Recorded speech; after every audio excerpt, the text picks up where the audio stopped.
Good morning class. আমি সন্তু, তোমরা দেখছো the learning expert 2.0 YouTube channel. আজকে তোমাদের ইতিহাসের উপর থেকে থাকছে 48 নাম্বার ক্লাস, এবং 48 নাম্বার ক্লাসে যে টপিকটা থাকছে সেটা হলো মারাঠা সাম্রাজ্য, অর্থাৎ মারাঠা এম্পায়ার। তো আজকে তোমাদের মারাঠা সাম্রাজ্যের ওপর থেকে লাস্ট যে টপিকটা বেঁচে আছে সেটা কিন্তু টোটাল কমপ্লিট হয়ে যাবে, এবং এই মারাঠা সাম্রাজ্যের সাথে সাথে তোমাদের মেডিভেল হিস্ট্রির যে পার্ট আছে, যে টোটাল সিলেবাস আছে, টোটাল সিলেবাস কিন্তু আজকে কমপ্লিট হয়ে যাবে। তো অলরেডি আমরা অ্যানসিয়েন্ট হিস্ট্রির ক্লাস কমপ্লিট করে নিয়েছি, তার পাশাপাশি আজকে মেডিভেল হিস্ট্রি কমপ্লিট হয়ে যাচ্ছে। নেক্সট ক্লাস থেকে আমরা হাত দেবো মডার্ন হিস্ট্রিতে। তাই প্রিভিয়াস যে ক্লাসগুলো হয়ে গেছে সেই ক্লাসগুলো যদি না দেখে থাকো, উপরে আই বাটনে লিঙ্ক শো হচ্ছে, সেটার উপর ক্লিক করো, অথবা এই চ্যানেলের ডিসক্রিপশন বক্সটা ফলো করো, তার মধ্যে দেখবে প্রিভিয়াস ক্লাসের প্লেলিস্টের লিঙ্ক পেয়ে যাবে, সেটার উপর ক্লিক করলে সেখান থেকে প্রিভিয়াস ক্লাসগুলো পরপর তোমরা দেখে নিতে পারবে। তো শুরু করছি। এর আগের দিনের ক্লাসে আমরা বলেছিলাম যে শিবাজির মৃত্যু হয়েছিল, এবং শিবাজির অন্তিম সৈন্য অভিযান ছিল কোন অভিযান? কর্ণাটক অভিযান।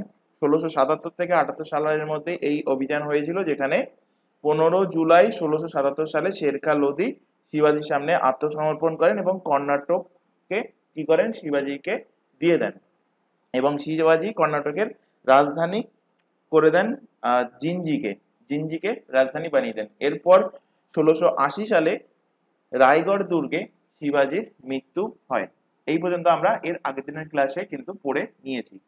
এবার দেখবো আজকের ক্লাসে সবার প্রথমে যে শিবাজির দরবারে যে 8জন বিদ্বান ব্যক্তি ছিলেন তাদেরকে কি বলা হয়। তো লেখো, শিবাজির দরবারে শিবাজির দরবারে থাকা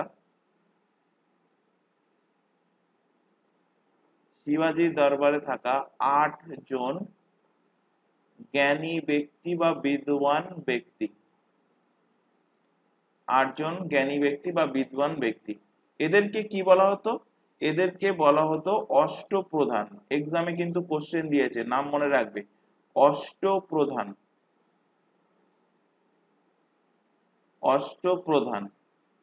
তোমাদের কাছে কোশ্চেন থাকছে, অলরেডি পড়িয়েছি, অষ্টদিগ্গজ কার দরবারে ছিল? কোন রাজার দরবারে ছিল অষ্টদিগ্গজ?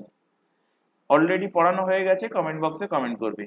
এই যে 8জন বিদ্বান ব্যক্তি ছিলেন, এই 8জন কারা কারা তাদের নাম কিন্তু মনে রাখতে হবে তোমাদের। সবার প্রথমে লেখো পেশোয়া। পেশোয়া। সেকেন্ডলি লেখো মজুমদার বা আমাত্য। মজুমদার মজুমদার বা আমাত্য। মজুমদার বা আমাত্য। আচ্ছা, এগুলো একটু ডিসকাস করতে করতে যাই যে এগুলো কি ছিল। পেশোয়া। পেশোয়া ছিল, পেশোয়ার অর্থ হলো প্রধানমন্ত্রী, প্রাইম মিনিস্টার ছিল। পেশোয়া ছিল কি? প্রাইম মিনিস্টার, অর্থাৎ প্রধানমন্ত্রী। এখান থেকে কোশ্চেন দেয় যে শিবাজির প্রথম পেশোয়া, শিবাজির শিবাজির প্রথম পেশোয়ার নাম কি ছিল? তো শিবাজির প্রথম পেশোয়া, তার নাম ছিল, মনে রাখবে এক্সামে কিন্তু কোশ্চেন দিয়েছিল, তার নাম ছিল নীলকণ্ঠ রোজেকার। সাম্রাজ নীলকণ্ঠ সাম্রাজ সাম্রাজ নীলকণ্ঠ রোজেকার। রোজেকার সাম্রাজ নীলকণ্ঠ রোজেকার ছিল শিবাজির প্রথম পেশোয়া। এর পরবর্তীতে পেশোয়া হন মরোপন্থ পিংলে। এর পরে পেশোয়া কে হয়েছিলেন? তার নাম হলো মরোপন্থ পিংলে। মরোপন্থ পিংলে। তাহলে প্রথম পেশোয়া কি হয়েছিল? প্রথম পেশোয়া হয়েছিল সাম্রাজ নীলকণ্ঠ রোজেকার। এর পরবর্তী হয়েছিল মরোপন্থ পিংলে। এরপর পরবর্তী যে বিদ্বান ব্যক্তিদের নাম লেখাচ্ছি, মজুমদার। মজুমদারের অর্থ কি? মজুমদার বা আমাত্য, এর অর্থ হলো ইনি হলেন ফাইন্যান্স মিনিস্টার, অর্থাৎ অর্থমন্ত্রী।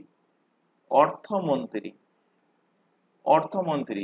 তোমাদের এক্সামে কোশ্চেন দিয়েছিল যে শিবাজির যে দরবারে 8জন বিদ্বান ব্যক্তি ছিলেন তার মধ্যে প্রধানমন্ত্রীকে কি বলা হতো? তো প্রধানমন্ত্রীকে বলা হতো কি? পেশোয়া। আর অর্থমন্ত্রীকে কি বলা হয়? অর্থমন্ত্রীকে বলা হয় মজুমদার বা আমাত্য। 3 নম্বর লেখো বাক্যনবীশ বা একে বলা হতো মন্ত্রী। বাক্যনবীশ বা মন্ত্রী, বাক্যনবীশ বা মন্ত্রী। এনার কাজ কি ছিল? এনার কাজ ছিল গুপ্তচর বিভাগটাকে সামলানো, অর্থাৎ গুপ্তচর বিভাগের অধ্যক্ষ ছিলেন। ইনি ছিলেন গুপ্তচর বিভাগের অধ্যক্ষ। গুপ্তচর বিভাগের অধ্যক্ষ কে ছিলেন? এই বাক্যানবীশ অর্থাৎ মন্ত্রী। 4th লেখো 4 নম্বর দিয়ে সচিব বা যাকে বলা হয় সুরনবীশ। সচিব বা সুরনবীশ। সচিব বা সুরনবীশ ইনি কি করতেন? ইনি রাজার তরফ থেকে পত্র লেখার কাজ করতেন। লিখে রাখো, এনার কাজ কি ছিল? রাজার তরফ থেকে পত্র লেখা। রাজার তরফ থেকে পত্র লেখার কাজ করতেন। রাজার তরফ থেকে পত্র লেখার কাজ করতেন কে? এই সচিব বা সুরনবীশ। 5 নম্বর লেখো ন্যায়াধীশ। 5 নম্বর লেখো ন্যায়াধীশ। নাম থেকেই বুঝতে পারছো ন্যায়াধীশ, ন্যায় বিচার করে কে? বিচারক। তো ন্যায়াধীশকে, ন্যায়াধীশ হলো লিখে রাখো বিচারক। বিচারক। 6 নম্বর লেখো পণ্ডিত রাও। পণ্ডিত রাও, এখানে নাম থেকেই বুঝতে পারছো পণ্ডিত থেকে ইনি ধার্মিক দিকটাকে সামলাবেন এবং ধার্মিক দিক সামলানোর সাথে সাথে ধার্মিক দিকে যে সমস্ত চ্যারিটি থাকে, অনুদান থাকে, সেই চ্যারিটেবল ফান্ডের দিকেও তিনি নজর রাখবেন। তো ইনি কি কি করছেন? ইনি চ্যারিটেবল ও ধার্মিক দিকে নজর দিচ্ছেন। চ্যারিটেবল এবং ধার্মিক দিকে নজর দেন। ধার্মিক দিকে ইনি নজর দেন। 7 নম্বর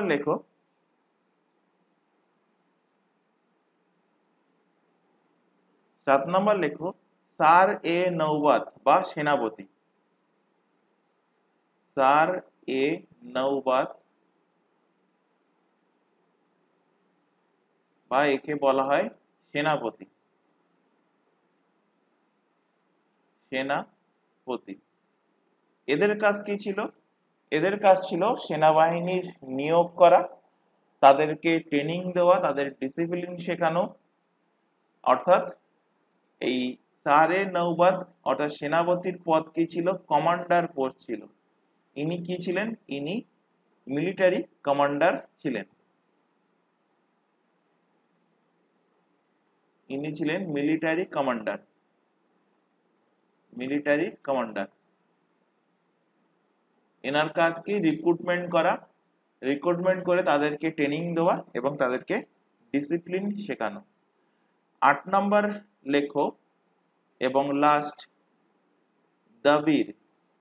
দাবির বা এদেরকে বলা হতো কি? সামন্ত। দাবির অর্থাৎ সামন্ত। কাদের বলা হতো? বিদেশ মন্ত্রী। বিদেশ মন্ত্রী এদের কাজ কি ছিল? বিদেশ মন্ত্রী ছিল ইনি। তাহলে অষ্টদিগ্গজ এদের নাম কি কি ছিল? পেশোয়া, মজুমদার বা আমাত্য, বাক্যানবীশ, সচিব, ন্যায়াধীশ, পণ্ডিত রাও, সার এ নৌবাত এবং 8 নম্বর হলো দাবির বা সামন্ত, যার কাজ ছিল বিদেশ মন্ত্রী। তো এই ছিল শিবাজির দরবারে 8 জন বিদ্বান ব্যক্তি। এবার দেখব যে শিবাজি যে প্রশাসন তিনি চালিয়েছিলেন, তার প্রান্তীয় প্রশাসন কিন্তু 2 প্রকার ছিল। সেই প্রান্তীয় প্রশাসন কি কি? তো হেডিং করো শিবাজির প্রান্তীয় প্রশাসন। শিবাজির প্রান্তীয় প্রশাসন।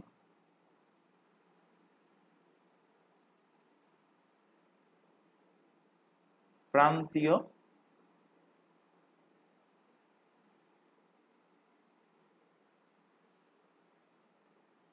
শিবাজির প্রান্তীয় প্রশাসন। তো প্রান্তের প্রকার ছিল দুই ভাগে বিভক্ত, একটা ছিল স্বরাজ, স্বরাজ, আরেকটা ছিল দুই ভাগে কিভাবে বিভক্ত হচ্ছে বলছে, আগে নামগুলো দেখে নাও। একটা হলো স্বরাজ, আরেকটা হলো মুলক এ কাদিম, আরেকটা হলো কি মুলক এ, মুলক এ কাদিম, বা একেই বলা হতো মুখতাই। একেই কি বলা হতো? একেই বলা হতো মুখতাই, মুখতাই। তাহলে শিবাজির প্রান্তীয় প্রশাসন দুটো ভাগে বিভক্ত ছিল, একটা হলো স্বরাজ আর একটা হলো কি মুখতাই। এই স্বরাজ যে প্রান্তীয় প্রশাসন ছিল, এখানে শিবাজি সরাসরি নিয়ন্ত্রণ করত, অর্থাৎ এখানে ছিল প্রত্যক্ষ নিয়ন্ত্রণ। এখানে কি ছিল? প্রত্যক্ষভাবে নিয়ন্ত্রণ ছিল, প্রত্যক্ষভাবে নিয়ন্ত্রণ। প্রত্যক্ষভাবে নিয়ন্ত্রণের অর্থ কি? সেখানে শিবাজি প্রেজেন্ট থাকতেন এবং শিবাজির দ্বারাই কিন্তু সেখানে নিয়ন্ত্রিত হতো। আর মুক্তাইতে কি হতো? অপ্রত্যক্ষ নিয়ন্ত্রণ। মুক্তাইতে কি হয়? কি ছিল? অপ্রত্যক্ষ নিয়ন্ত্রণ, মানে ইনডাইরেক্টলি ভাবে নিয়ন্ত্রণ, মানে সেখানে প্রেজেন্ট না থেকে তার কোনো রিপ্রেজেন্টেটিভ রেখে সেখান থেকে নিয়ন্ত্রণ করত শিবাজি। তাহলে শিবাজির প্রান্তীয় প্রশাসন দুটো ভাগে বিভক্ত ছিল, একটা হলো স্বরাজ আর একটা হলো কি মুক্তাই অর্থাৎ মুলক এ কাদিম। স্বরাজে শিবাজি প্রত্যক্ষভাবে নিয়ন্ত্রণ করতো, অর্থাৎ ডাইরেক্টলি নিয়ন্ত্রণ করতো। এর মধ্যে কোন কোন এলাকা পড়তো? পড়তো মারাঠওয়াড়া, মারাঠওয়াড়া, মারাঠওয়াড়া, কোঙ্কন, কোঙ্কন, কর্ণাটক, কোঙ্কন, কর্ণাটক। আর মুলকে কাদিম অর্থাৎ মুক্তাই যেখানে ছিল সেখানে অপ্রত্যক্ষভাবে নিয়ন্ত্রণ ছিল, এবং এখান থেকে শিবাজি কি করতো? শিবাজি এখান থেকে ট্যাক্স ওসুল করত। কোন কোন প্রকারের ট্যাক্স? একটা হলো চৌথ, চৌথ ট্যাক্স, এবং আরেকটা হলো সারদেশমুখী, আরেকটা হলো সারদেশমুখী, সারদেশমুখী কর নিত কে? শিবাজি। তাহলে দেখো এখানে এই যে কর দুটোর নাম বললাম, চৌথ এবং স্বরদেশমুখী, এ দুটো কিন্তু মোস্ট ইম্পর্টেন্ট। এগুলোর ব্যাপারে আবারও কিন্তু পরবর্তীতে আসবে, যখন আমরা মডার্ন হিস্ট্রি পড়বো। মডার্ন হিস্ট্রিতে আমরা দেখব পেশওয়াদের সঙ্গে মানে মারাঠাদের সঙ্গে ইংরেজদের যুদ্ধ হচ্ছে, সেই টাইমে কিন্তু এই করের ব্যাপারে, ট্যাক্সের ব্যাপারে কিন্তু সেখানে আলোচনা হবে। আচ্ছা, এই চৌথ এবং স্বরদেশমুখী এই দুটো কি ছিল? দুটো ছিল ট্যাক্স। এই দুটো কি ছিল? কর ব্যবস্থা ছিল, ট্যাক্স ছিল। এই ট্যাক্স ওসুল করা হতো কোথা থেকে? যেখানে অপ্রত্যক্ষ নিয়ন্ত্রণ ছিল শিবাজি। এরপর নেক্সট আমরা দেখব, শিবাজি তো 1680 খ্রিস্টাব্দে মারা গেছে, তাহলে এরপর মারাঠা সাম্রাজ্যের উত্তরাধিকারী কে হচ্ছে? তো অবভিয়াসলি এই শিবাজির যে ছেলে আছে সেই ছেলেদের মধ্যে, কারণ দুটো ছেলে ছিল, ছেলেদের মধ্যে যে কোনো একজন এর পরবর্তী উত্তরাধিকারী হবে। তো নেক্সট হেডিং করো শিবাজির উত্তরাধিকারী। আচ্ছা, তার আগে এখানে একটা ছোট ইনফরমেশন দেওয়ার আছে। তোমরা এখন যে ক্লাসটা দেখছো সেটা হলো হিস্ট্রি ফাউন্ডেশন ব্যাচ, যেটা তোমাদের রেলের এনটিপিসি গ্রুপ ডি এর পাশাপাশি সমস্ত এক্সাম, যে সমস্ত এক্সামের নাম এখানে দেখতে পাচ্ছ ইনক্লুডিং WBCS, প্রত্যেকটা এক্সামের প্রিলি এবং মেন্সকে তোমাদের টোটালি কভার করবে। তাই প্রত্যেককে বলছি, এই চ্যানেলে এই প্রত্যেকটা এক্সামের জন্য যে এক্সামের নামগুলো তোমরা অন স্ক্রিনে দেখতে পাচ্ছ, আমাদের এই চ্যানেলে সম্পূর্ণ ফ্রিতে প্রত্যেকটা সাবজেক্টের তোমাদের ক্লাস রেগুলার বেসিসে ফ্রি লাইভ ক্লাস প্রোভাইড হচ্ছে। লাইভ ক্লাস অ্যাটেন্ড না করতে পারলে থেকে যায় ক্লাস রেকর্ডেড ফরম্যাটে। তবে রেকর্ডেড হিসেবে ক্লাসটা তোমরা কিন্তু কেউ ডাউনলোড করে দেখবে না, এটা আমাদের তরফ থেকে তোমাদের কাছে একটা ছোট রিকোয়েস্ট থাকছে। আর এই প্রত্যেকটা এক্সামের জন্য আলাদা আলাদা হোয়াটসঅ্যাপ ব্যাচ ওপেন করা আছে, নিচে সেই হোয়াটসঅ্যাপ নাম্বার তোমাদের সামনে শো হচ্ছে। যদি তোমরা কোনো ব্যাচে যুক্ত হতে চাও, কোনো রকম ফিস লাগে না, শুধুমাত্র হোয়াটসঅ্যাপে মেসেজ করে ইনফর্ম করবে যে কোন ব্যাচে যুক্ত হতে চাইছো। কেউ এই নাম্বারে নর্মাল কল বা ভিডিও কল করবে না। এর পাশাপাশি এখানে আরো আরেকটা ইনফরমেশন দেবো, তোমরা এখন যে চ্যানেলে ক্লাসটা দেখছো তার নাম দ্য লার্নিং এক্সপার্ট 2.0। এই চ্যানেলেই পেয়ে যাবে প্রতিটা এক্সামের জন্য GK GS, current affairs, reasoning, English, math এবং কম্পিউটার অ্যাওয়ারনেসের ক্লাস সম্পূর্ণ ফ্রিতে পাবে এই চ্যানেল থেকে। তাই প্রত্যেককে বলছি চ্যানেলটাকে সাবস্ক্রাইব করে বেল আইকনকে অল নোটিফিকেশনে সেট করে রাখো। রেগুলার বেসিসে ক্লাস চলছে, রেগুলার বেসিসে চ্যানেলটা থেকে ক্লাসগুলো করতে থাকো। আচ্ছা, নেক্সট আমরা হেডিং করতে বলেছিলাম শিবাজির উত্তরাধিকারী। সবাই হেডিং করে ফেলো খাতাতে, শিবাজির উত্তরাধিকারী, শিবাজির উত্তরাধিকারী। আচ্ছা, অনেকে আমি দেখেছি কমেন্ট করো যে প্রিন্টেবল পিডিএফ দেওয়ার জন্য, তো প্রিন্টেবল পিডিএফ প্রোভাইড করা হবে না। তোমাদের ফার্স্ট দিন ক্লাস থেকেই বলেছিলাম যে যখনই তোমরা ক্লাসটা দেখছো, ক্লাস দেখার সাথে সাথে হোক বা ক্লাস দেখার পরে যেগুলো তোমাদের পড়ানো হচ্ছে সেগুলো খাতায় নোট করবে, এবং এইটুকু নোট করে তোমরা যদি রিভাইজ করো কিছুটা টপিক কমপ্লিট হওয়ার পর, যেমন এখন তোমাদের হাতে অ্যানসিয়েন্ট হিস্ট্রি টোটাল পড়ানো হয়ে গেছে, মেডিভেল হিস্ট্রি আজকে শেষ হয়ে যাচ্ছে, তো অ্যানসিয়েন্ট এবং মেডিভেল টোটাল কমপ্লিট হয়ে যাচ্ছে। তো এগুলো যদি খাতায় নোট করে থাকো, এগুলোকে রিভাইজ করতে থাকো, তাহলে তোমাদের কোনো বই লাগবে না, এবং এইগুলোই যদি রিভাইজ করো এর মধ্যে থেকে সমস্ত কোশ্চেন তোমরা কমন পাবে, এইটুকু গ্যারান্টি দিতে পারি। তো যাই হোক, শিবাজির উত্তরাধিকারী, শিবাজির ছেলে কে কে? তো দেখো শিবাজির সাথে বিয়ে হয়েছিল কার কার, পড়িয়েছি অলরেডি। শিবাজির সাথে কার কার বিয়ে হয়েছিল? কমেন্ট করো চটজলদি যে শিবাজির সাথে বিয়ে হয়েছিল কার কার। তিনটে বিয়ে পড়িয়েছিলাম, শিবাজির সাথে পড়িয়েছিলাম কটা বিয়ে? তিনটে বিয়ে। তিনজনের সাথে কিন্তু শিবাজির বিয়ে হয়েছিল। কে কে? একজন হলো সাইবাই, একজন হলো সোয়েরাবাই, আরেকজন হলো পুতলিবাই। তো পুতলিবাই কি করেছিল? শিবাজি যখন 1680 সালে মারা যায়, শিবাজি মারা যাওয়ার সাথে সাথে পুতলিবাই তিনি শিবাজির ওই চিতায় উঠে যান, অর্থাৎ সতী হয়ে যান। বাকি থাকে যে দুজন, তারা কে কে? একজন হলো সোয়েরাবাই, একজন হলো সোয়েরাবাই এবং অপর আরেকজন হলেন সাইবাই। সোয়েরাবাই এবং সাইবাই, তো এদের ছেলে ছিল। তো সোয়েরাবাইয়ের ছেলেকে, সোয়েরাবাইয়ের ছেলে দেখো রাজারাম, সোয়েরাবাইয়ের ছেলেকে, সোয়েরাবাইয়ের ছেলে হলো রাজারাম। কাহিনীটা ভালোভাবে শুনবে তাহলে মনে থাকবে। যদি ইতিহাস গল্পের মতো ভাবে তোমরা পড়ো, গল্পের মতো ভাবে যদি তোমরা মনে রাখো, তাহলে কিন্তু দেখবে দীর্ঘদিন মনে থাকবে। আর যদি তোমরা এই গতানুগতিক যেমন একাডেমিক লেভেলে পড়ে এসেছিলে যে এখান থেকে ইতিহাস মানেই আমরা জানতাম যে গাজির পাঠ লিখতে হবে, মুখস্থ করতে হবে, যত বেশি লিখবো তত বেশি নাম্বার, সেই টেন্ডেন্সি যদি থাকে তাহলে মনে থাকবে না। তো গল্প সহকারে পড়াচ্ছি, গল্পের মতো মনে রাখবে।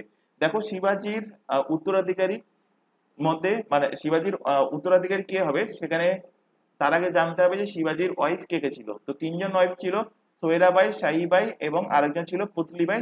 পুতলিবাই শিবাজি মারা গেলে সাথে সাথে তার চিতায় উঠে তিনি সতী হয়ে গিয়েছিলেন। তো বাকি পড়ে থাকছে সোয়েরাবাই এবং সাইবাই। সোয়েরাবাইয়ের ছেলে হলো রাজারাম, আর সাইবাইয়ের ছেলে তার নাম হলো সম্ভাজি, সম্ভাজি। তাহলে দুটো ছেলে কে কে? একটা হলো রাজারাম, আরেকটা হলো রাজারাম এবং আরেকটা হলো কে? আরেকটা হলো সম্ভাজি। তো শিবাজির যখন লাস্টের দিকে টাইম পিরিয়ড, মানে মারা যাওয়ার আগে অন্তিম সময়ে শিবাজি এবং তার ছেলে এই সম্ভাজি, মানে সাইবাইয়ের ছেলে সম্ভাজির মধ্যে কি হয়? মতবিরোধ হয়। এর ফলে শিবাজি কি করছে? শিবাজি তার ছেলে এই সম্ভাজিকে পানালার দুর্গে আটক করে রাখছে। কোন দুর্গে? পানালার দুর্গে।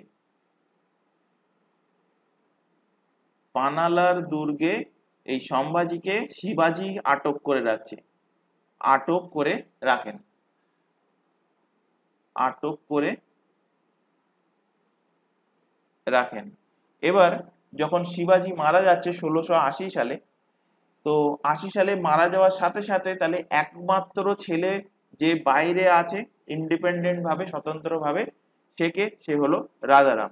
তো রাজারাম হয়ে যাচ্ছে শিবাজির মৃত্যুর সাথে সাথে শাসক। তো কোশ্চেন দেয় যে শিবাজির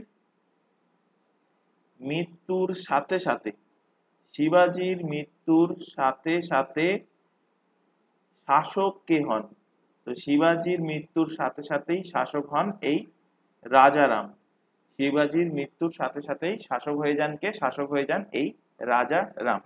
এবার রাজারাম যখন শাসক হচ্ছে, রাজারাম শাসক হওয়ার পরে রাজারাম ভাবছে যে এই সম্ভাজি যে কোনো সময় তার কিন্তু পথের কাঁটা হতে পারে, তাই সম্ভাজিকে তার রাস্তা থেকে হটাতে হবে বা তাকে কোনো জায়গায় বন্দি করে রাখতে হবে। তো সেই কারণে রাজারাম কি করছে?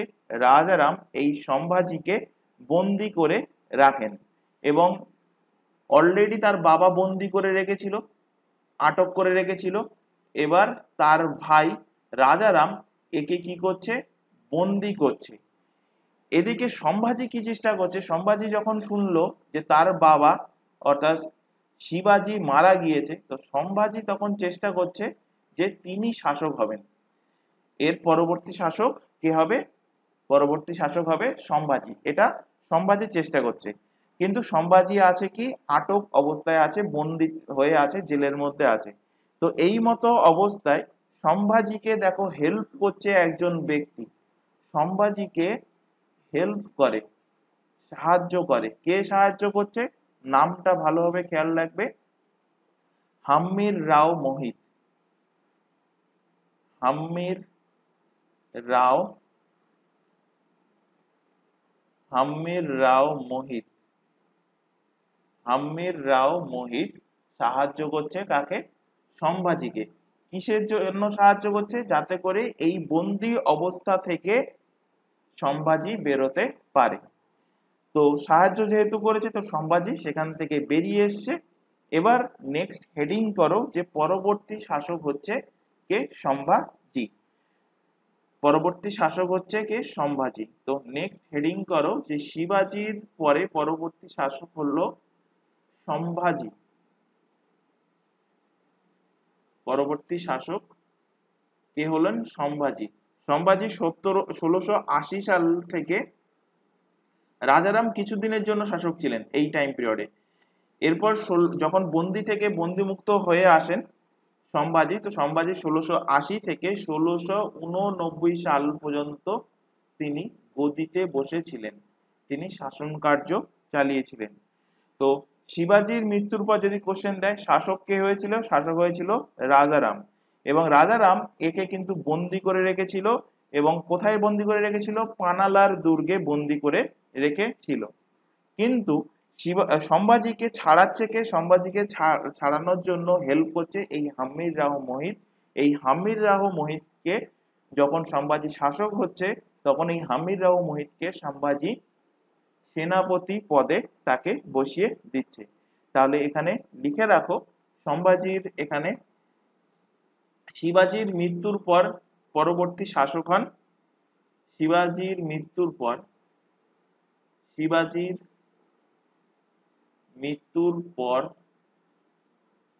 শাসক হন রাজারাম। শাসক হন কে? রাজারাম। এবং সম্ভাজিকে কোথায় আটক করে রাখা হয়েছিল? পানালার দুর্গে। তো সেখান থেকে সম্ভাজির সেনাপতি, সম্ভাজির সেনাপতি নাম কি? হাম্মির রাও মোহিত। হাম্মির রাও মোহিত,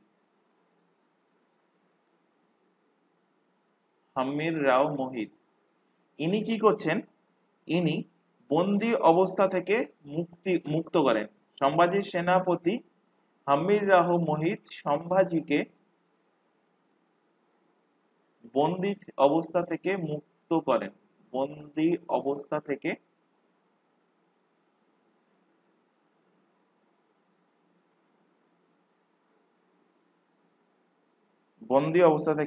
মুক্ত করেন।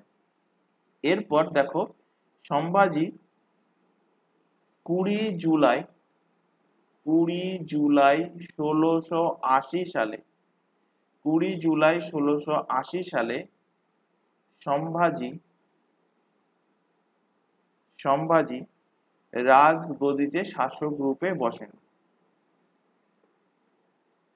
রাজগদিতে শাসক হিসাবে বসেন,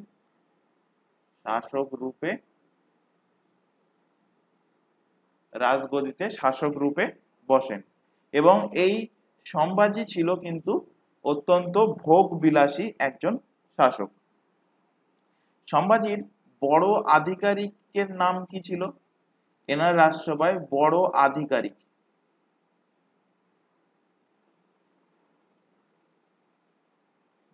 আধিকারিক তার নাম ছিল কবি কলাশ।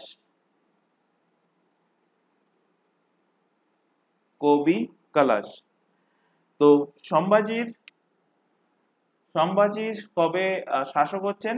1680 সালে। এবং এনার রাজসভায় বড় আধিকারিক কে ছিল? বড় আধিকারিক ছিল কবি কালাশ। এবং এনার সমসাময়িক ওদিকে দিল্লির আগ্রাতে বসে আছে মুঘল শাসক ঔরঙ্গজেব। তো সম্ভাজি কি করছে? সম্ভাজি ঔরঙ্গজেবের একটা ছেলে আকবর দ্বিতীয়, এই আকবর দ্বিতীয়কে নিজের কাছে তিনি শরণ দেন। এবং আকবর দ্বিতীয়কে নিজের কাছে শরণ দিয়ে তাকে কি বোঝাচ্ছে? যে ঔরঙ্গজেবের বিরুদ্ধে তাকে উস্কে দিচ্ছে। কে? এই সম্ভাজি উস্কে দিচ্ছে। এর ফলে ঔরঙ্গজেব অবভিয়াসলি রেগে যাবে এবং ঔরঙ্গজেব রেগে গিয়ে এই সম্ভাজি এবং এই সম্ভাজির যে বড় আধিকারিক কবি কালাশ, এদের দুজনকে রাস্তা থেকে হটিয়ে দিচ্ছেন, অর্থাৎ দুজনকে টপকে দিচ্ছেন, মেরে দিচ্ছেন।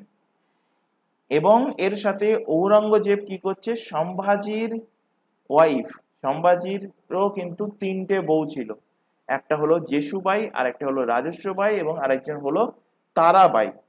তো এর মধ্যে জেসুবাইকে তিনি নিজের সাথে নিয়ে যাচ্ছেন এবং জেসুবাইয়ের ছেলে, তার নাম হলো শাহুজিকে বন্দি বানিয়ে ঔরঙ্গজেব তার নিজের সাথে নিয়ে যাচ্ছেন, যাতে করে এই মারাঠাদের আর এর আগের মতো চুলকানি না হয়।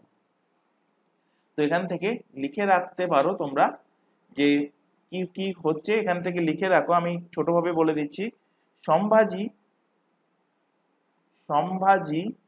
কি করছে? সম্ভাজি ঔরঙ্গজেবের ছেলের নাম কি? আকবর দ্বিতীয়। তোমরা লিখে নেবে খাতাতে। আকবর দ্বিতীয় হলো ঔরঙ্গজেবের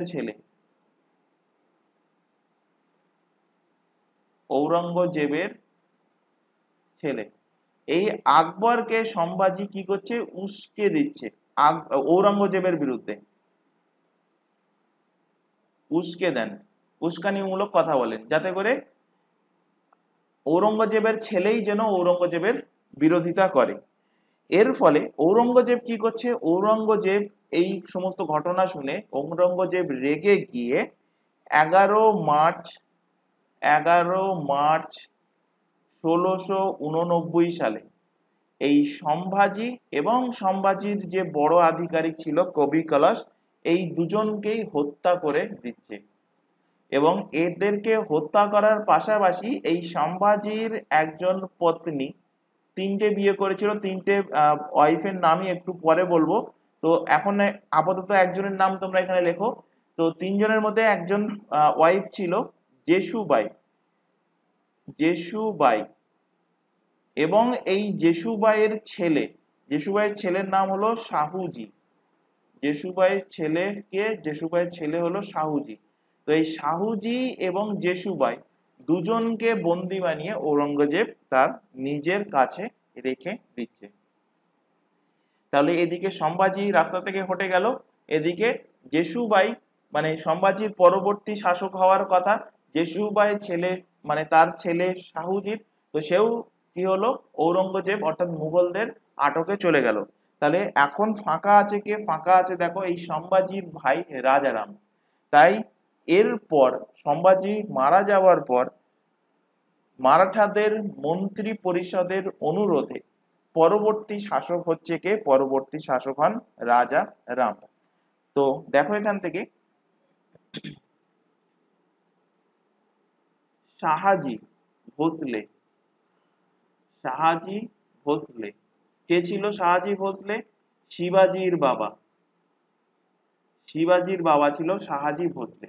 এই শিবাজির দুটো ছেলে, একটা হলো সম্ভাজি, একটা হলো সম্ভাজি এবং আরেকটা হলো রাজারাম। একটা হলো সম্ভাজি আর একটা হলো রাজারাম। সম্ভাজির ছেলে হলো কে? শাহুজি। সম্ভাজির ছেলে হলো শাহুজি। নাম অনেকটাই উচ্চারণ একই রকম মনে হতে পারে, তো একটু তোমাদের বাড়িতে কিন্তু লিখে লিখে প্র্যাকটিস করতে হবে। কিছুদিন প্র্যাকটিস করার পর বা রিভাইজ করার পর দেখবে তোমাদের নামগুলো মুখস্থ হয়ে যাবে। তো সম্ভাজির ছেলে হলো শাহুজি। তো ঔরঙ্গজেব কি করেছে?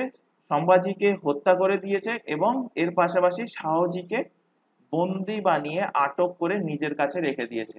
তাহলে ফিরিয়ে আছে কে? এখন ফিরিয়ে আছে রাজারাম। তো মন্ত্রী পরিষদের অনুরোধে রাজারাম পরবর্তী শাসক হচ্ছে। তো নেক্সট শাসকের নাম লেখো রাজা রাম।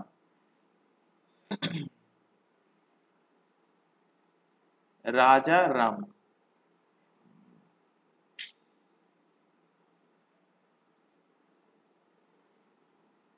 রাজারামের টাইম পিরিয়ড 1689 থেকে 1700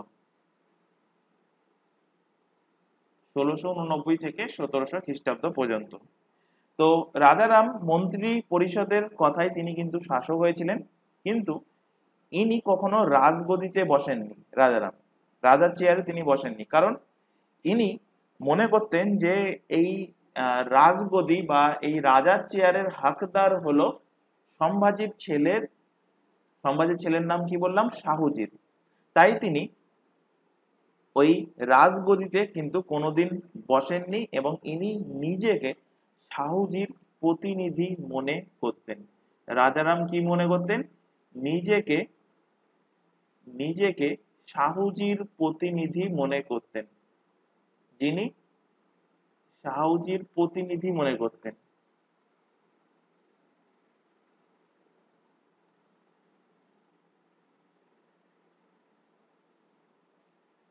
আর যিনি অর্থাৎ এই শাহুজি ঔরঙ্গজেবের কাছে বন্দী ছিলেন। এরপর দেখো এই 1689 সালে মুঘলরা যখন এই সম্ভাজিকে মেরে দিল, তো সেই 1689 সালে মুঘলদের আক্রমণে এই রাজারাম দুঃখিত হচ্ছেন এবং ইনি জিঞ্জি ছেড়ে কিন্তু চলে যান। তো জিঞ্জি রাজধানী করেছিল কে? জিঞ্জিকে রাজধানী করেছিল শিবাজি। কোথাকার রাজধানী? কর্ণাটকের রাজধানী জিঞ্জি। জিঞ্জি কোথাকার রাজধানী ছিল? কর্ণাটকের রাজধানী ছিল। এবং এই কর্ণাটক কার কাছ থেকে শিবাজি দখল করেছিলেন? শের খা লোদির কাছ থেকে। শের খা লোদি আত্মসমর্পণ করে শিবাজিকে কর্ণাটক সঁপে দিয়েছিলেন এবং শিবাজি কি করেছিল? জিঞ্জিকে কর্ণাটকের ক্যাপিটাল বানিয়েছিল।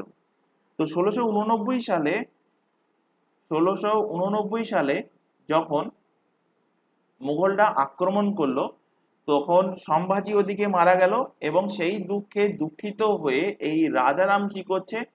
জিঞ্জিকে ছেড়ে চলে যাচ্ছে। রাজারাম রাজারাম 1689 সালে জিঞ্জি ছেড়ে চলে যান। জিঞ্জি ছেড়ে চলে যান এবং জিঞ্জি ছেড়ে যখন তিনি চলে যান, সেখানে মুঘলদের আধিপত্য হয়ে গেছে। তো মুঘল সেনাপতির নাম হলো কি? জুলফিকার। এই জুলফিকার কি করছে? জুলফিকার রাজারামকে 8 মাস ধরে ঘেরাও করে রেখেছিল এই জিঞ্জিতে। মুঘল সেনাপতির নাম কি বললাম? জুলফিকার। মুঘল সেনাপতি।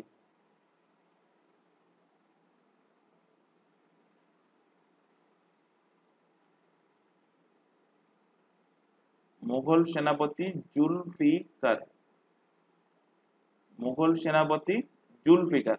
তো মুঘল সেনাপতি জুলফিকার এই জিঞ্জিকে 8 মাস ধরে কিন্তু ঘেরাও করে রেখেছিল এবং সেই কারণে বাধ্য হয়ে রাজারাম এই জিঞ্জি ছেড়ে চলে যায় এবং 1698-তে এই জিঞ্জিতে মুঘলদের সম্পূর্ণ অধিকার হয়ে যায়। এরপর 1699 সালে, লিখে রাখো, এরপর 1699 সালে রাজারাম সাতারাকে নতুন রাজধানী হিসাবে ঘোষণা করেন। রাজারাম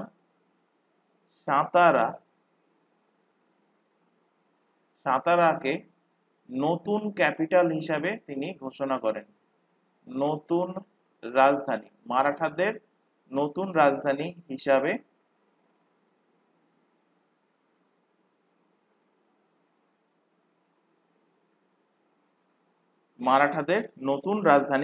ঘোষণা করেন। এবং এর পাশাপাশি শিবাজির যে অষ্টপ্রধান ছিল সেই অষ্টপ্রধানের মধ্যে তিনি চেঞ্জেস করছেন। চেঞ্জেস বলতে দুটো নতুন পদ তিনি অ্যাড করছেন। তো দুটো নতুন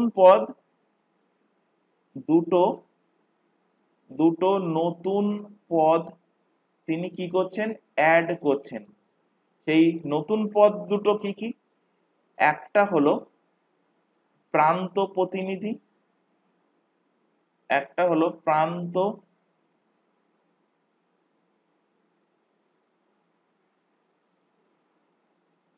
প্রতিনিধি, এবং আরেকটি হলো হুকুমত পানাহা।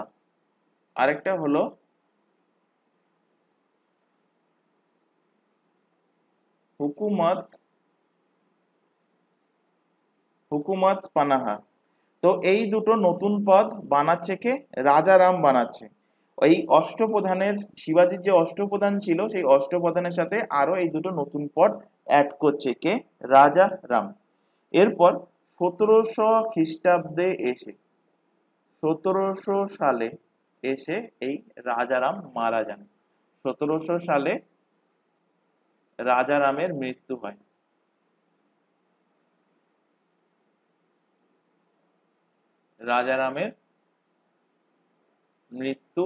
রাজারাম মারা যান। এবার রাজারাম, ওদিকে সম্ভাজি মারা গেছে, রাজারামও মারা গেছে। তাহলে এর পরবর্তী শাসক কে হবে সেটা একটু ভালোভাবে বোঝো। তার আগে দেখো সম্ভাজির কার সাথে বিয়ে হয়েছিল। সম্ভাজির বিয়ে হয়েছিল 3 জনের সাথে। শিবাজির মতো শিবাজির ছেলে সম্ভাজিও কিন্তু 3 জনকে বিয়ে করেছিল, 3 জনকে বিবাহ করে। তো কে কে? একজন হলো জেসুবাই, যাকে আটক করে রেখেছিল কে? সম্ভাজিকে হত্যা করে যাকে আটক করে রেখেছিল ঔরঙ্গজেব 1689 সালে। পরবর্তী ওয়াইফের নাম লেখো রাজস্ব বাই। এবং লাস্টলি লেখো তৃতীয় ওয়াইফের নাম তারাবাই। তাহলে সম্ভাজির 3টে ওয়াইফ কে কে? একজন হলো জেসুবাই, একজন হলো রাজস্ববাই, একজন হলো তারাবাই। যার মধ্যে জেসুবাইয়ের ছেলের নাম অলরেডি আমরা জেনে গিয়েছি, নাম হলো কে? শাহুজি। নাম কি ছেলের নাম? ছেলের নাম হলো শাহুজি। এবং এই শাহুজিকে ঔরঙ্গজেব বন্দি করে রেখেছে। একে কি করেছে? ঔরঙ্গজেব বন্দি করে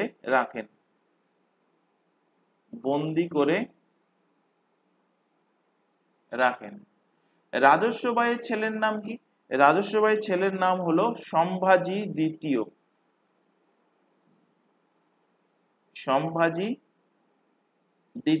আর এদিকে তারাবাইয়ের ছেলের নাম হলো শিবাজি দ্বিতীয়। তারাবাইয়ের ছেলের নাম শিবাজি দ্বিতীয় বা দ্বিতীয় শিবাজি। তো রাজারাম যখন মারা গেল 1700 খ্রিস্টাব্দে, এর পরবর্তী শাসক কে হচ্ছে? তো পরবর্তী শাসকের দাবিদার হলো শাহুজি, অথবা দ্বিতীয় সম্ভাজি, অথবা শিবাজি দ্বিতীয়। এই তিনজনের মধ্যে কেউ একজন হবে। তো তার মধ্যে দেখো অলরেডি তিনজনের মধ্যে একজন হটে যাচ্ছে শাহুজি, কারণ শাহুজিকে বন্দি করে রেখেছে কে? ঔরঙ্গজেব। তাহলে বাকি থাকছে দুজন, কে? বাকি থাকছে সম্ভাজি এবং আরেকজন হলো শিবাজি দ্বিতীয়। তো এদের মধ্যে পরবর্তী শাসক হচ্ছে এই শিবাজি দ্বিতীয়। শিবাজি দ্বিতীয় হন পরবর্তী শাসক, অর্থাৎ রাজারামের পরের শাসক, পরবর্তী শাসক হন কে? এই শিবাজি দ্বিতীয়। এবং শিবাজি দ্বিতীয় যখন পরবর্তী শাসক হন তখন তিনি ছিলেন অল্প বয়স্ক, তাই এনার একজন সংরক্ষক প্রয়োজন। তো এনার সংরক্ষণ হচ্ছেন এনারই মা, তার নাম হলো তারাবাই। তো হেডিং করো এবং যেগুলো বললাম সেগুলো লিখে নাও। হেডিং করো এখানে পরবর্তী শাসকের নাম বললাম দ্বিতীয় শিবাজি বা শিবাজি দ্বিতীয়। শিবাজি দ্বিতীয়।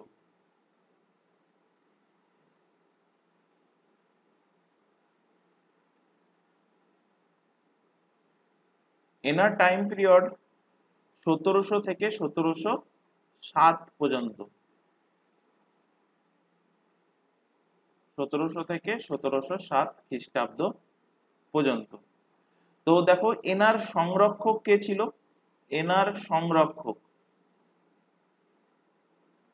ছিলেন এনারই মা। মায়ের নাম কি? তারাবাই। মায়ের নাম হলো তারাবাই। তো শিবাজির দ্বিতীয়ের সংরক্ষক ছিল কে? শিবাজি দ্বিতীয়ের সংরক্ষক ছিল তারাবাই। এই তারাবাই কি করছে?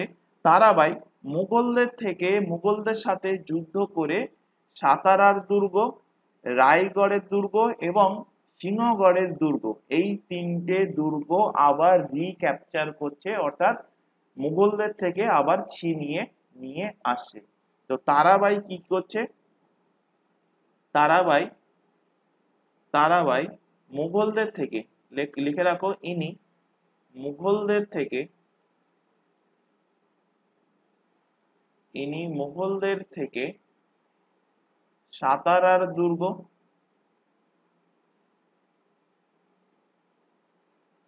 সাতারা, রায়গড় ও রায়গড় ও সিংহগড়ের দুর্গ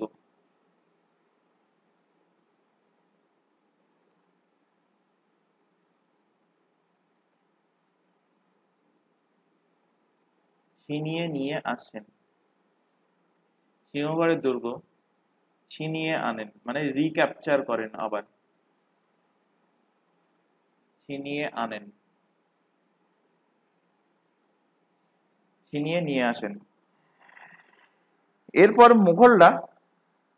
মুঘলদের কাছ থেকে যখন এই তিনটে দুর্গ আবার মারাঠারা ছিনিয়ে নিয়ে আসলো, তাহলে মুঘলরা কি চুপচাপ বসবে?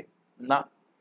তো মুঘলরা ঠিক করলো যে এদেরকে হারানোর জন্য, কারণ মুঘলরা এই মারাঠাদের অনেক দিন থেকে দাবানোর চেষ্টা করছিল, কিন্তু কোনো না কোনো ভাবে, যতই দাবাক না কেন, কোনো না কোনো ভাবে কেউ না কেউ মুঘলদের এগেনস্টে বিদ্রোহ করে দিচ্ছিল। তাই এতদিন ধরে এদের মুঘলদের সঙ্গে যে বিদ্রোহ চলছিল মারাঠাদের, তো মুঘলরা একটা জিনিস অ্যানালিসিস করলো যে যদি মারাঠাদের ভেতরে ভেতরে মানে ওদের নিজেদের মধ্যে যদি তাদের ঝগড়া লাগিয়ে দেওয়া যায়, তাহলে বেনিফিট কিন্তু আমাদের হবে। তাই মুঘলরা ঠিক করলো মারাঠাদের হারানোর জন্য এদের নিজেদের মধ্যে লড়াই লাগাতে হবে। এবার লড়াই লাগানোর জন্য মুঘলদের হাতে ব্রহ্মাস্ত্র হিসেবে কে আছে? দেখো একটু আগেই তোমাদের বললাম যে ঔরঙ্গজেব বন্দি করে রেখেছিল কাকে? এই শাহুজিকে বন্দি করে রেখেছিল। তো ঔরঙ্গজেব কি করছে দেখো, ঔরঙ্গজেব এরপর এই ঘটনার পর ঔরঙ্গজেব ঔরঙ্গজেব 8 মে 1707, 8 মে 1707 সালে শাহুজিকে বন্দি মুক্ত করে। শাহুজিকে বন্দি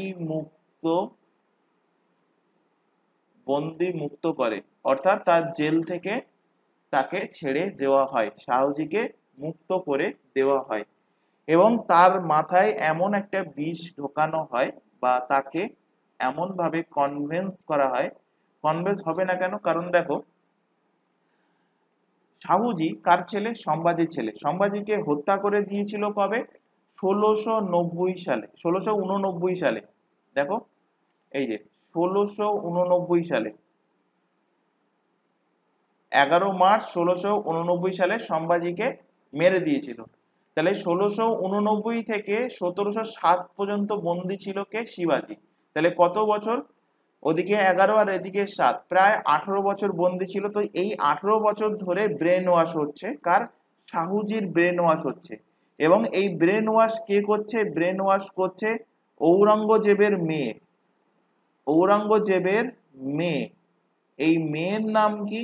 মেয়ের নাম হলো জিনতুন্নিসা। মেয়ের নাম হলো জিনতুন্নিসা। জিনতুন্নিসা অর্থাৎ এই জিনতুন্নিসা কি ব্রেন ওয়াশ করছে? তো দেখো 18 বছর আগে তার বাবা মারা গিয়েছিল। তো যখন বন্দি অবস্থায় ছিল, বন্দি অবস্থায় এই শাহুজিকে ভরণ পোষণ পালন পোষণ কে করতো? পালন পোষণ করতো এই ঔরঙ্গজেবের মেয়ে জিনতুন্নিসা। এবং শাহুজি তখন যখন বন্দি হয়েছিল তখন অল্প বয়স্ক ছিল, ছোট ছিল। তাই তার আগে তার বাবারা কি করেছে বা তার পূর্বপুরুষ কেমন কি ছিল অতটা জ্ঞান তার ছিল না। তো তার বলতে পারো যে ছোটবেলা থেকে বড় হওয়া পর্যন্ত, মানে যৌবন বয়স পর্যন্ত তিনি মুঘলদের অধীনেই ছিলেন, মুঘলদের দরবারের মধ্যে, জেলের মধ্যেই ছিলেন। তো সেখানে ঔরঙ্গজেবের মেয়ে জিনতুন্নিসা তাকে ভরণ পোষণ করছে, পালন পোষণ করছে।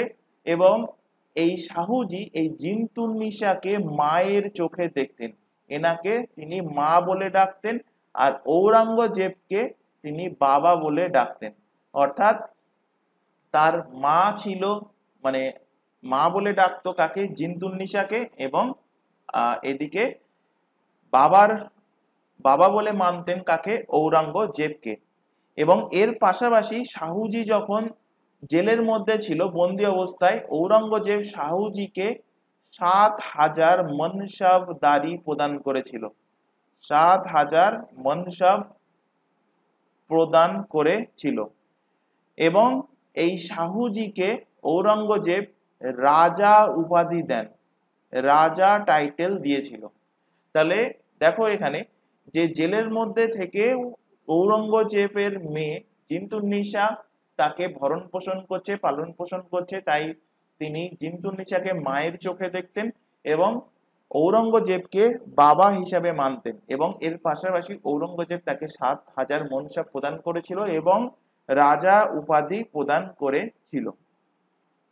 তাহলে অবভিয়াসলি শিবাজি দ্বিতীয়, মানে দ্বিতীয় শিবাজি, সরি, অবভিয়াসলি শাহুজি মুঘলদেরকে ভগবান মনে করতেন। তো দেখো এখানে যখন শিবাজির মা তারাবাই মুঘলদের থেকে সাতারা দুর্গ, রায়গড় দুর্গ এবং সিংহগড়ের দুর্গ ছিনিয়ে নিল, তো ঔরঙ্গজেবের এই শাহুজিকে ছাড়ার মেনলি কারণ ছিল যে মারাঠাদের মধ্যে ঝগড়া বাঁধানো, তাদের মধ্যে বিদ্বেষ সৃষ্টি করা। তো সেই কারণে শাহুজিকে ছেড়ে দিল এবং শাহুজি সেটাই করলো। শাহুজি হয়ে গেল পরবর্তী শাসক। তো নেক্সট শাসক লেখো শাহুজি। এর পরবর্তী শাসক লেখো,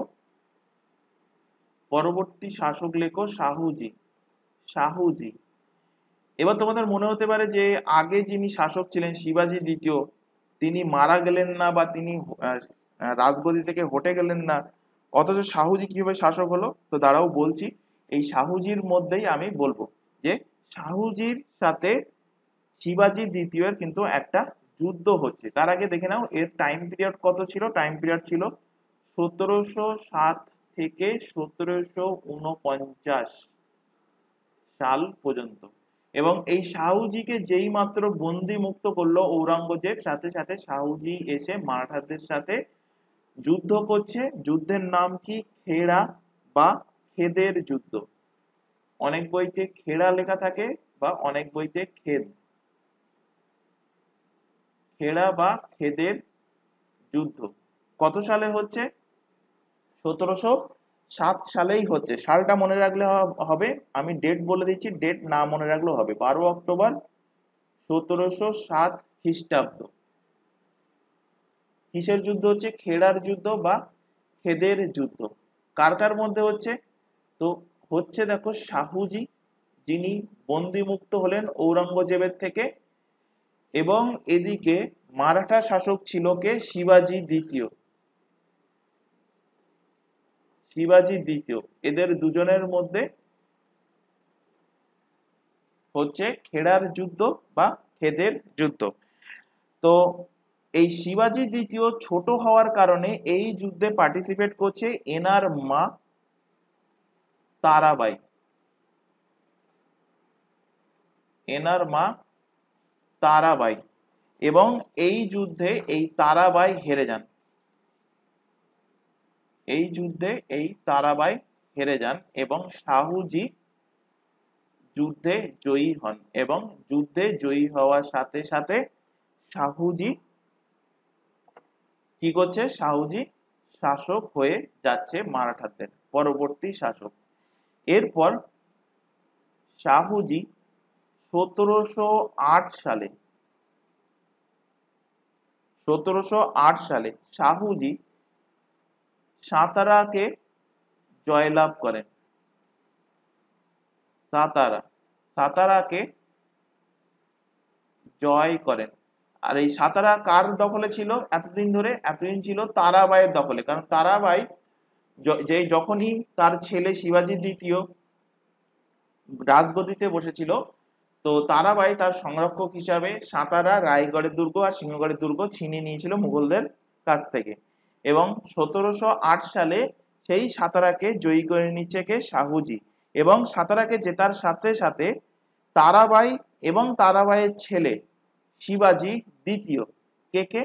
তারাবাই এবং তারাবাইয়ের ছেলে এই শিবাজি দ্বিতীয়, এদের দুজনকে সেখান থেকে তাড়িয়ে দিচ্ছে। এবং এই তারাবাই এবং শিবাজি দ্বিতীয় এরা দুজনে কোথায় চলে যাচ্ছে? চলে যাচ্ছে কোলাপুর। কোথায় যাচ্ছে? কোলাপুরে চলে যান। কোলাপুরে এরা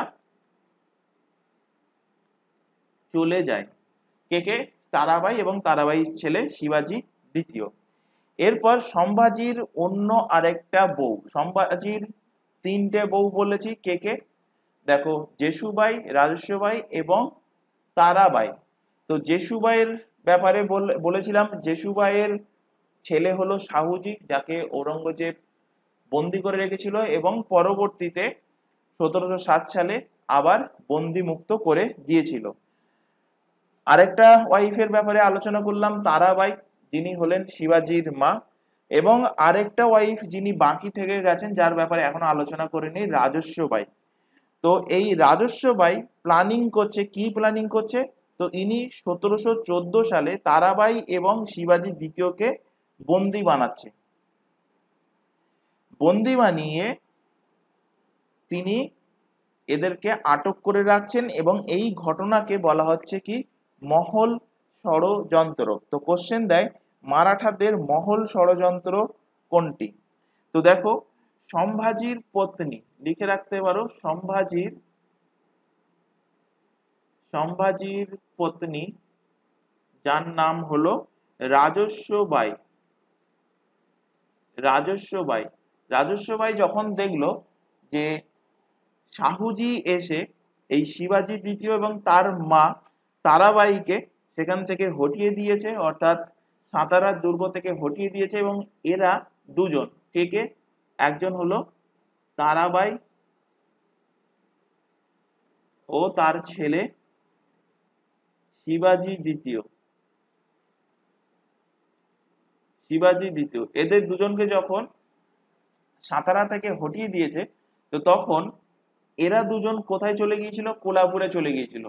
তো রাজস্ব বাই কি করলো? রাজস্ব বাই এদের দুজনকে আবার বন্দি বানালো। তাদেরকে, এই তারাবাই এবং শিবাজি দ্বিতীয়কে আবার পুনরায় এদেরকে বন্দি বানায়।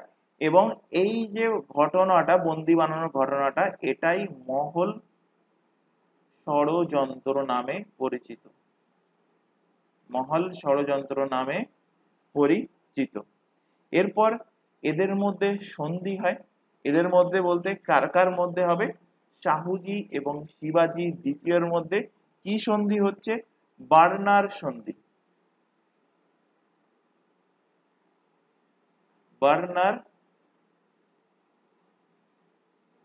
বার্নার সন্ধি কবে হচ্ছে? 1731 খ্রিস্টাব্দে। 1731 খ্রিস্টাব্দে বার্নার সন্ধি হয়। কার কার মধ্যে হচ্ছে? শাহুজি এবং হচ্ছে এদিকে শিবাজি দ্বিতীয়। শিবাজি দ্বিতীয় এই সন্ধির দ্বারা দুজনে, কারণ এও হলো মারাঠা, শাহুজি, এবং শিবাজিও দ্বিতীয় হলেন মারাঠা। তো এরা দেখলো যে আমরা নিজেদের মধ্যে কেন লড়াই করছি, তাই এরা ডিসাইড করলো এই সন্ধির মাধ্যমে যে আমরা দুজনের মধ্যে যে আমাদের বিদ্বেষ আছে, যে লড়াই ঝগড়া আছে, সবকিছু ভুলে যাব।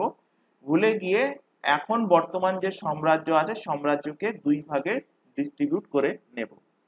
তো সন্ধির দ্বারা কি করা হয়? সাম্রাজ্যকে দুই ভাগে ভাগ করা হয়। সাম্রাজ্যকে দু ভাগে ভাগ করা হয়। একটা হলো উত্তরি ভাগ। তো উত্তরি ভাগটাকে কে রাখছে? উত্তরি ভাগটাকে রাখছে শাহুজি। আর দক্ষিণ সাইড যেটা দক্ষিণী ভাগ, দক্ষিণী ভাগকে রেখে দিচ্ছে কে? শিবাজি দ্বিতীয়। এবং এই উত্তরি ভাগের ক্যাপিটাল বানিয়ে দিচ্ছে কোথায়? ক্যাপিটাল, রাজধানী বানাচ্ছে সাতারাকে। আর দক্ষিণী ভাগের ক্যাপিটাল বানাচ্ছে কোলাপুরকে। দক্ষিণী ভাগের রাজধানী হয়ে যাচ্ছে কি? কোলাপুর। দক্ষিণী ভাগের রাজধানী হচ্ছে কোলাপুর। এই পর্যন্ত হয়ে গেল মারাঠা সাম্রাজ্য। এবার তোমাদের মনে হতে পারে যে এর পরবর্তীতে পেশওয়ারা আসবে, তো সেই পেশওয়ারদের ব্যাপারে আমরা ডিসকাস করব মডার্ন হিস্ট্রিতে। মডার্ন হিস্ট্রিতে যখন ইংরেজদের সাথে এই মারাঠাদের যুদ্ধ হবে, অ্যাংলো মারাঠা যুদ্ধ, তো সেখানে কিন্তু তোমাদের ডিসকাস করা হবে। তো আজকে তোমাদের টোটাল কমপ্লিট হয়ে গেল modern history, medieval history. Medieval history complete হলো। এর আগে অ্যানসিয়েন্ট হিস্ট্রি কমপ্লিট হয়ে গেছে। অ্যানসিয়েন্ট হিস্ট্রি এটাও কিন্তু কমপ্লিট। তাহলে দুটো পার্ট হিস্ট্রির মধ্যে আমরা কিন্তু কমপ্লিট করে নিয়েছি। 3 নম্বর পার্ট বাকি, সেটা হলো মডার্ন হিস্ট্রি, যেটা আমরা নেক্সট ক্লাস থেকে শুরু করব। Modern history. তো আশা করি আজকের ক্লাসে যেটুকু পড়ানো হয়েছে সবকিছু ক্লিয়ার হয়েছে। যদি এর মধ্যে কোথাও কোনো ডাউট থেকে থাকে সেটা অবশ্যই কমেন্ট বক্সে কমেন্ট করে জানাও। ক্লাস ভালো লাগলে ক্লাসটাকে লাইক করবে, বন্ধু বান্ধবের মধ্যে শেয়ার করবে যারা বিভিন্ন কম্পিটিটিভ এক্সামের জন্য প্রিপারেশন নিচ্ছে। তো আজকের ক্লাস এই পর্যন্ত। নেক্সট দেখা হবে পরবর্তী ক্লাস নিয়ে। Thank you.